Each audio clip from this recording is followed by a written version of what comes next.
মালদার মানিকচকে দমকল কেন্দ্র গড়ে তোলার লক্ষ্যে চূড়ান্ত পর্যায়ের জমি পরিদর্শন ও চিহ্নিতকরণের কাজ সম্পন্ন হল শুক্রবার।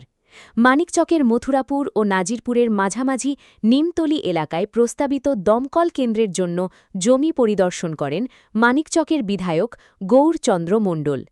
এদিন তার সঙ্গে উপস্থিত ছিলেন মানিকচকের বিডিও সৌরভ মণ্ডল, মালদা দমকল কেন্দ্রের আধিকারিক এস বর্মন সহ প্রশাসনের অন্যান্য আধিকারিকরা।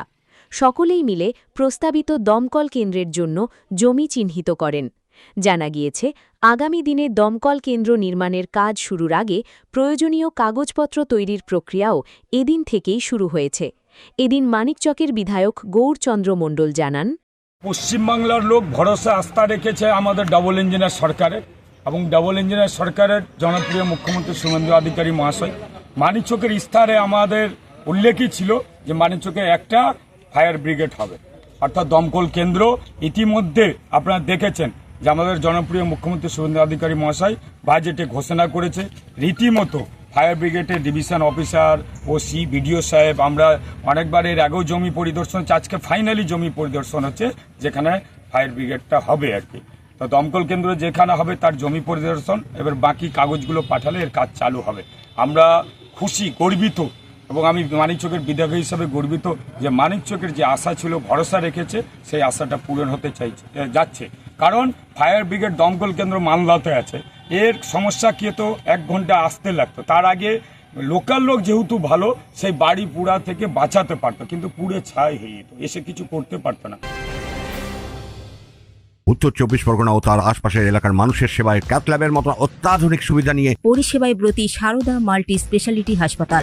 একই ছাদের তলায় মানুষ সাধারণ চিকিৎসা থেকে শুরু করে 24 ঘন্টা ক্যাথল্যাব, এমআরআই, সিটি স্ক্যান, এনআইসিউর মতো সুবিধা এবার থেকে পেয়ে যাবেন সারদা মাল্টি স্পেশালিটি হাসপাতালে। প্রয়োজনে যোগাযোগ করুন 033-2592-0730, 2593-0730, 2593-3562 ও 9331275635 নম্বরে। আমাদের ঠিকানা royal park, Kalyani expressway, Barrackpore, Kolkata 7,01,21। Sarada multi speciality হাসপাতাল, পরিষেবাই হোক আমাদের মূল লক্ষ্য। কিন্তু বিগত সরকারের দীর্ঘদিনের দাবি ছিল মানিকচকবাসীর, করে দেয়নি, অর্থাৎ তারা দ্বিচারিত করেছে সাধারণ মানুষের উপরে। সাধারণ মানুষ জানে যে ডাবল ইঞ্জিনের সরকার কাজ করবে, এখানকার বিধায়ক কাজ করবে এবং আমাদের আশা পূরণ হবে।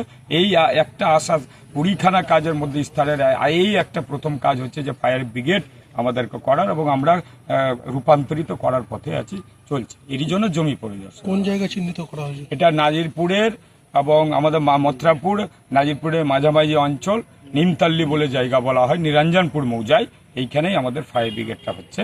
এবং পাশাপাশি পাওয়ার স্টেশনও হবে এইখানে, যে ভুতনি লাইনের সমস্যা চলছে ইলেকট্রিকের, তারপরে মানিকচকে বিভিন্ন জায়গায় গ্রামগঞ্জের সমস্যা তৈরি হচ্ছে, এটা কথা হয়েছে। এর আগে ওরা চেষ্টা করেছিল, করেনি, সরকার রাজি হয়নি, করতে পারেনি। আমাদের সরকার একদম অ্যাক্টিভ কাজ করতে আমরা চাই সবসময় মানুষের জন্য। তার জন্য এইখানে ইলেকট্রিকের পাওয়ার হাউসও হবে, আর এদিকে একদিকে ফায়ার ব্রিগেড হচ্ছে। মানিকচকে দমকল কেন্দ্র নির্মাণের প্রক্রিয়া শুরু হওয়ায় এলাকাবাসীর দীর্ঘদিনের দাবি পূরণের পথে আরও এক ধাপ অগ্রগতি হল বলে মনে করছে প্রশাসনিক মহল। Bureau report, news Bengal today. Meghbela লাইভে আপনার পছন্দের টিভি চ্যানেলস সম্পূর্ণ বিনামূল্যে, শুধুমাত্র মেঘবেলা ব্রডব্যান্ডের কানেকশনের সঙ্গে। মেঘবেলা ব্রডব্যান্ড, বাংলার ঘরে ঘরে।